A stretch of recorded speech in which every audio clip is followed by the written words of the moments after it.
Bien, amados, una vez más nos reunimos en este día para seguir estudiando la palabra del Señor. Me fascina poder reunirme con usted y aunque usted se encuentra allá, no lo conozco físicamente, yo sé que nosotros estamos con esa unidad en el espíritu y saber que estamos unidos estudiando la palabra del Señor. Eh, Siempre recomiendo de vez en cuando que por favor comparta estos videos con personas que quizás no tienen la oportunidad de ir a una iglesia, quizás no han escuchado esta orientación, esta enseñanza. Comparta. Entre a YouTube. Tenemos 110 videos, estudios del libro de los Hechos, estudio de ahora de este libro Los Romanos. eh, Voy a completar el libro de los Hechos porque comencé desde el libro del capítulo 14, pero me han pedido que comience a dar los primeros capítulos y lo voy a hacer. Así es que vamos a estar en expectativas y me gustaría que usted siga compartiendo con otras personas, porque así de esa manera usted está regando la palabra del Señor, está haciendo lo que Dios le dijo a usted que hiciera.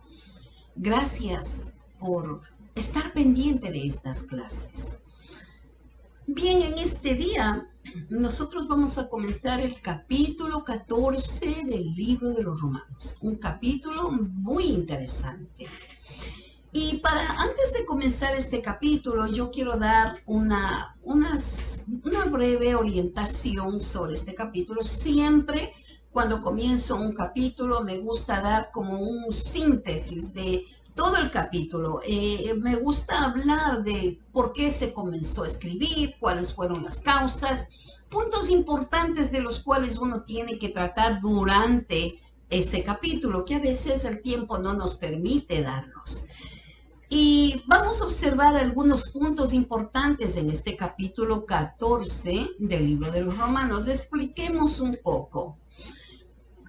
Los cristianos de Roma tenían muchas diferentes opiniones y de momento cuando Pablo es comunicado de esto, recordemos, siempre lo recuerdo desde que comenzamos el libro de los Romanos a estudiar, Pablo no estaba en Roma en el momento que él escribe esta carta.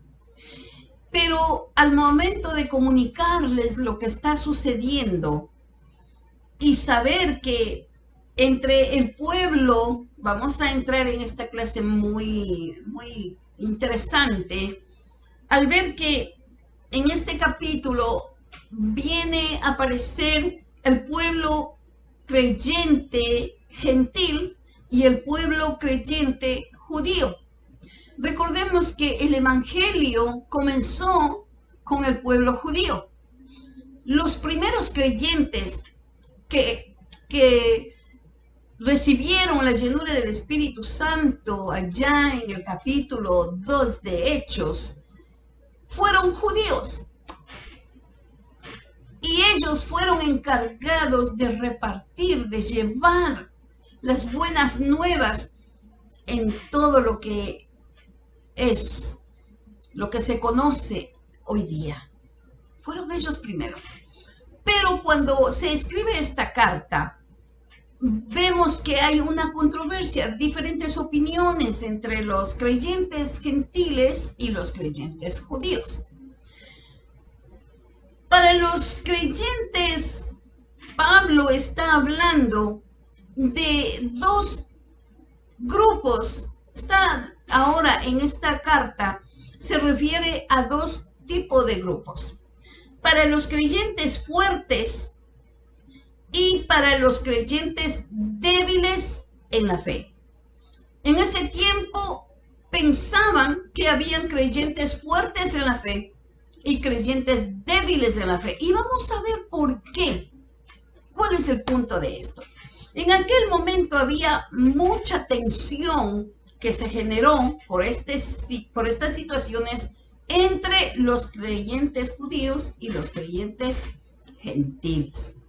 Los creyentes judíos, antes de su conversión, de ser creyentes cristianos, tendían a ser legalistas. Los creyentes gentiles, antes de su conversión, de conocer a Cristo, tendían a ser paganos e inmorales. Los hermanos judíos querían imponer para que guarden la parte ceremonial de la ley del Antiguo Testamento, mientras que los hermanos gentiles no querían aceptar esto. Entonces esto provocó ciertas opiniones diferentes entre los dos grupos. Pablo identifica estos dos grupos: los hermanos fuertes en la fe y los hermanos débiles en la fe. Ahora, nosotros siempre tenemos esa tendencia de pensar que nosotros somos los creyentes fuertes y que los demás son los débiles. Esa es nuestra forma de pensar, ¿verdad? Pero los hermanos fuertes eran aquellos que podían captar el significado de la muerte de Cristo. Y esto era para una vivencia diaria y eran con mayor madurez espiritual. Y podían vivir el Evangelio con libertad. Y había en estos cristianos fuertes en la fe, tanto gentiles como hermanos judíos. O sea, había de los dos, pero eran de un grupo, de los hermanos fuertes en la fe. Por otra parte, estos hermanos fuertes en la fe se jactaban de su madurez, de su entendimiento, y entonces se pusieron arrogantes y comenzaron a mirar a los hermanos débiles como inmaduros. ¿Ok? Hasta aquí estamos explicando el porqué de este capítulo. Ahora, hermanos, ¿cómo nosotros vamos a entender aquellos hermanos que son débiles en la fe? Quizás los hermanos débiles en la fe eran personas que apenas se habían aceptado a Jesucristo como Salvador de sus almas y estaban nuevos en el Evangelio y no tenían conocimiento de la palabra. Quizás también no habían tenido oportunidad de estudiar, de prepararse. O quizás eran personas que no habían puesto atención, que quizás estaban un poquito de tiempo, pero simplemente y solamente iban, escuchaban y no habían dedicado a estudiar. Pero como hermanos fuertes en la fe, debían de tener una actitud de humildad y de poder enseñar a los hermanos débiles y ayudar a que ellos también aprendieran lo que en realidad desconocían. Y a estos grupos es donde que Pablo comienza a escribir este capítulo 14. Espero que esta explicación haya sido de utilidad para ustedes. Vamos a comenzar con el versículo 1 y el versículo 2 de este capítulo 14. Recibid al débil en la fe, pero no para contender sobre opiniones, porque uno cree que se ha de comer de todo, otro que es débil come legumbres. Pablo, al escribir este capítulo 14, no quería que en la iglesia, en el sitio donde que se reunían, porque en ese tiempo donde que Pablo estaba predicando, en el tiempo que Pablo escribe este libro, no habían iglesias grandes como hoy día se conocen, sino que ahí se reunían en casas, en diferentes casas, personas que tenían casas grandes, hacían y ahí se reunían. Y Pablo no quería que hubiera este tipo de divisiones por asuntos culturales o porque algunos no habían comprendido el sentido de la comida o el sentido del día de descanso o el sentido de beber, de tomar, qué es lo que tenían que tomar. Y esto es lo que causa esta controversia, digámoslo así, estas diferentes opiniones que tenían. Y pues como que se pusieron un poquito acalorados y Pablo tuvo que intervenir. ¿Quién es la persona débil en la fe? Como yo ya les expliqué, es una persona que quizás no tenía conocimiento completo de la doctrina, quizás era un creyente nuevo en el Evangelio, también podía haber sido una persona que estaba débil en la fe, pero al decir que Pablo, que esta persona que le reciban al débil en la fe, no quería decir que no creían en Cristo, eran personas creyentes en Cristo. Pablo se refiere a aquella persona que requiere atención, requiere observación, y lo cual le está diciendo Pablo que era una responsabilidad de aquel hermano que era fuerte en la fe, de ayudar al débil. Con esto le está diciendo Pablo aquí en el versículo 1 y en el versículo 2, recibidlos a ellos. Al decirles recibir era porque muchos hermanos venían de diferentes sitios para congregarse, para reunirse en un solo sitio.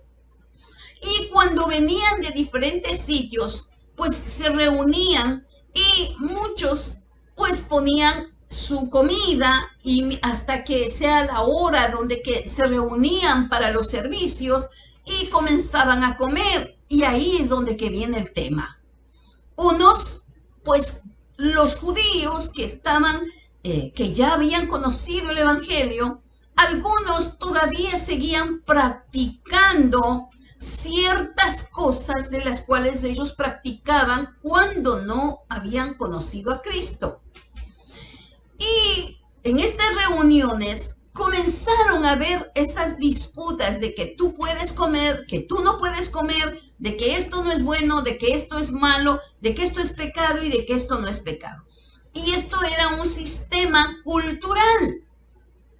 Es, por ejemplo, para el día de hoy, yo lo voy a traer el día de hoy. Por ejemplo, personas que se convierten al Evangelio y vienen de una cultura como, vamos a decir que vienen de Pakistán, porque hay creyentes de Pakistán, vienen de la India, cristianos de la India, vienen con una cultura de alimentos completamente diferentes a los nuestros. Pero eso no quiere decir que porque ellos tienen una cultura de alimentación diferente, están mal delante de Dios.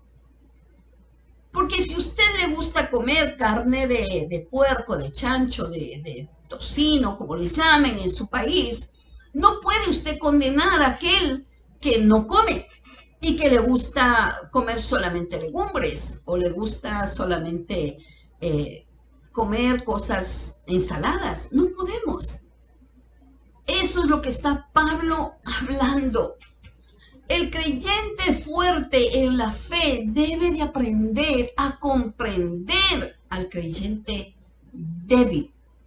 Dice Pablo, recíbelo en tu casa. Pero no para contender, o sea, no, este tipo de reuniones no era para decirle a él, tú estás mal, tú estás en pecado, no era para ese tipo de conversaciones, porque era para glorificar a Dios, para honrar a Dios. Pero ellos lo habían cambiado, ellos lo habían tomado en una manera incorrecta.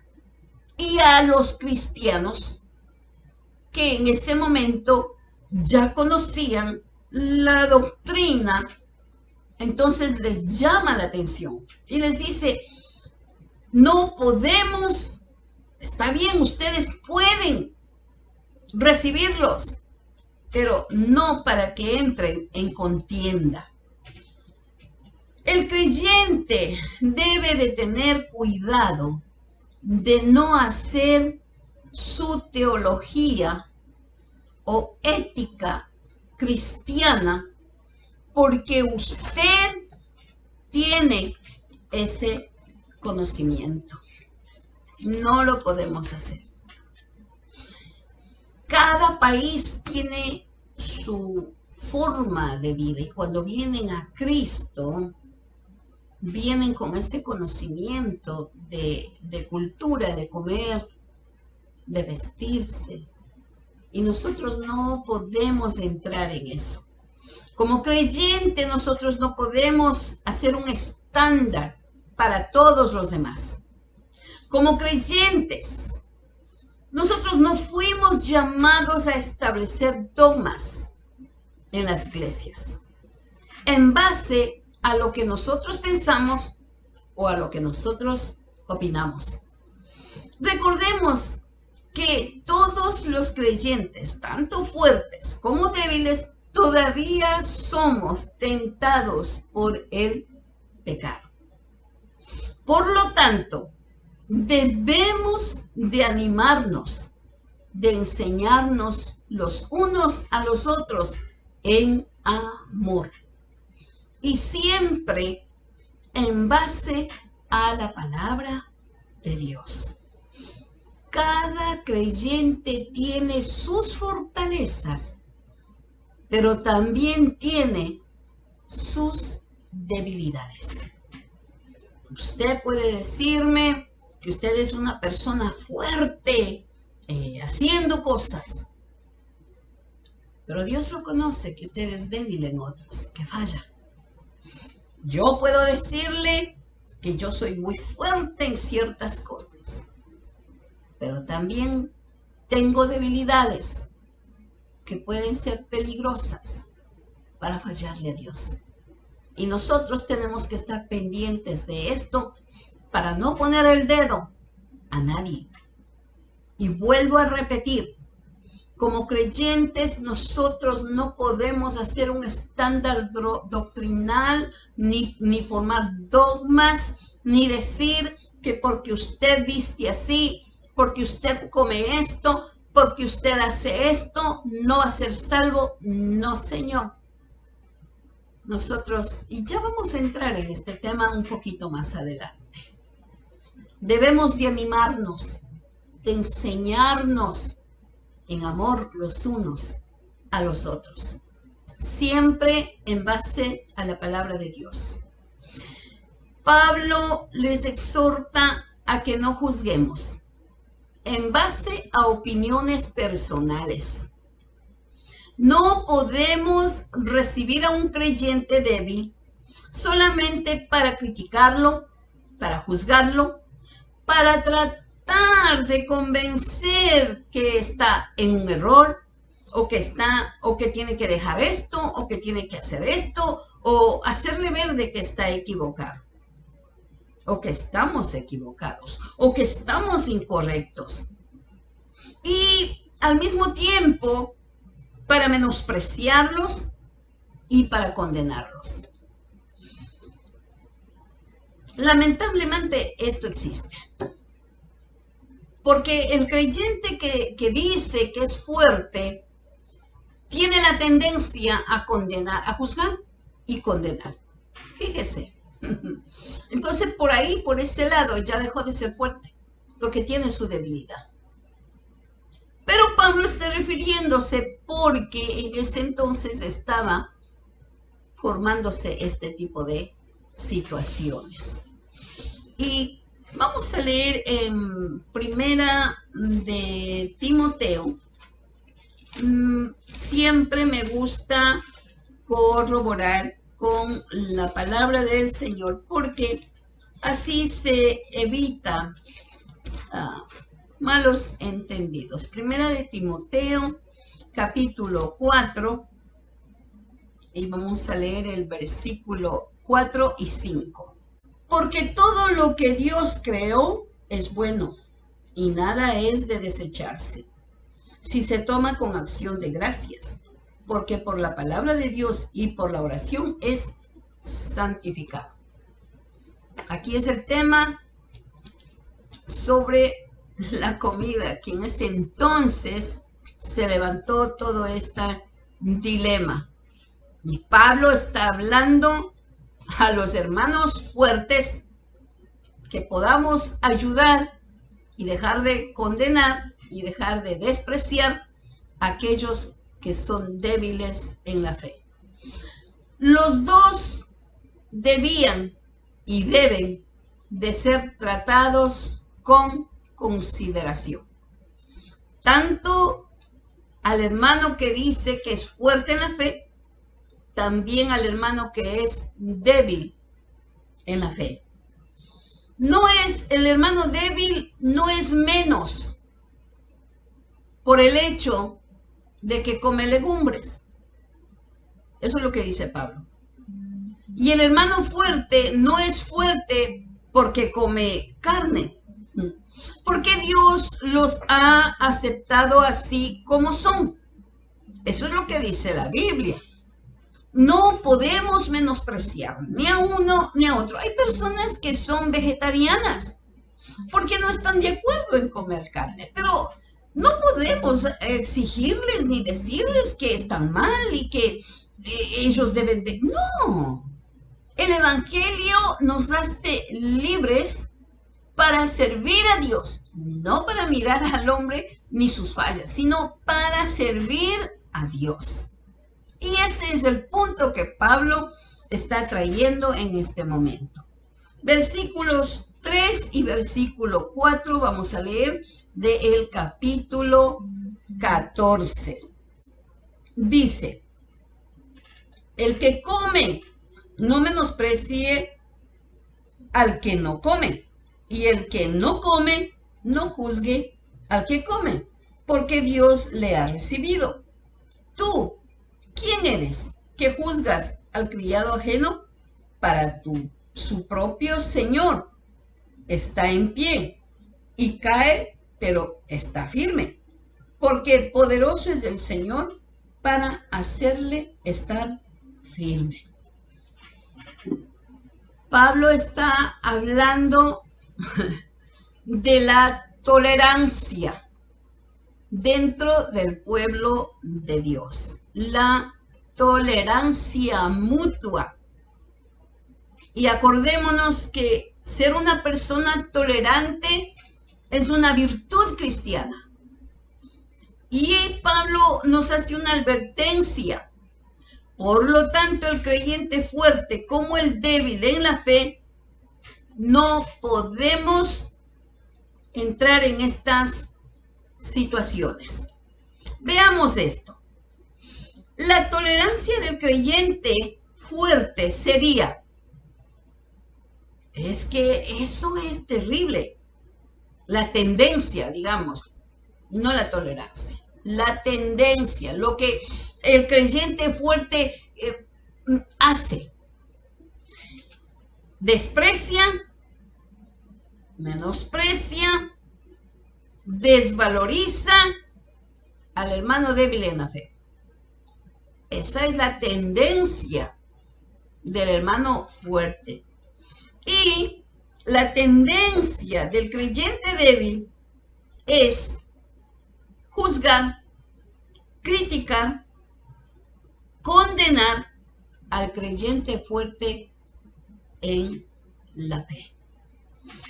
El apóstol Pablo enfatiza de una manera directa a aquellas personas que se consideran muy, pero muy espirituales y piensan que tienen toda la autoridad para juzgar al otro.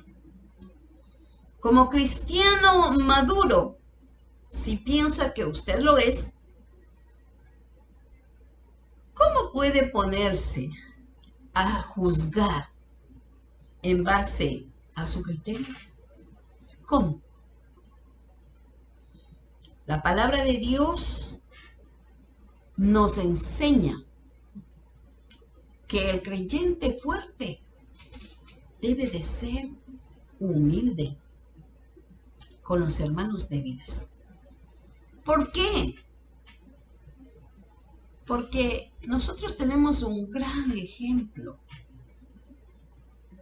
de parte de Jesucristo. Y en realidad, cuando un creyente que dice que es fuerte en la fe, Pablo le hace una pregunta como un poquito fuerte y le dice, ¿tú quién eres que juzgas?